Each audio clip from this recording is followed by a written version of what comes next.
অতঃপর ভারতকেও অসহযোগী দেশগুলোর তালিকায় অন্তর্ভুক্ত করল যুক্তরাষ্ট্রের অভিবাসন ও শুল্ক প্রয়োগ সংস্থা। এই তালিকায় ভারত ছাড়াও রয়েছে Bhutan, Cuba, Iran, Pakistan, Russia ও ভেনেজুয়েলা।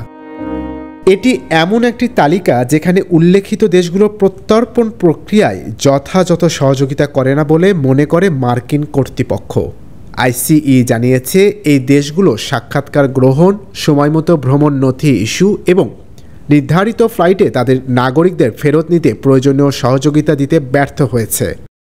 আইসিইর তালিকা অনুযায়ী যুক্তরাষ্ট্র থেকে 14,50,000 অবৈধ অভিবাসীকে বিতাড়িত করার পরিকল্পনা করা হয়েছে। এর মধ্যে 18,000ই ভারতীয়। সাম্প্রতিক বছরগুলোতে প্রায় 90,000 ভারতীয়কে যুক্তরাষ্ট্রে অবৈধভাবে প্রবেশের চেষ্টাকালে আটক করা হয়েছে। যুক্তরাষ্ট্রে অবৈধ অভিবাসীর সংখ্যায় সবার ওপরে রয়েছে হন্ডুরাস। ভারত রয়েছে 13তম স্থানে। ট্রাম্প তার নির্বাচনী প্রচারণায় অভিবাসন নীতি কঠোর করার অঙ্গীকার করেছিলেন, ফলে চূড়ান্ত আদেশপ্রাপ্ত হাজার হাজার ভারতীয় অভিবাসীকেও ফেরত পাঠানো হতে পারে। যুক্তরাষ্ট্রের এই পদক্ষেপ ভারত মার্কিন কূটনৈতিক সম্পর্কেও চ্যালেঞ্জ তৈরি করতে পারে বলে মনে করেন বিশেষজ্ঞরা। ইন্টারন্যাশনাল ডেস্ক, দৈনিক করতোয়া।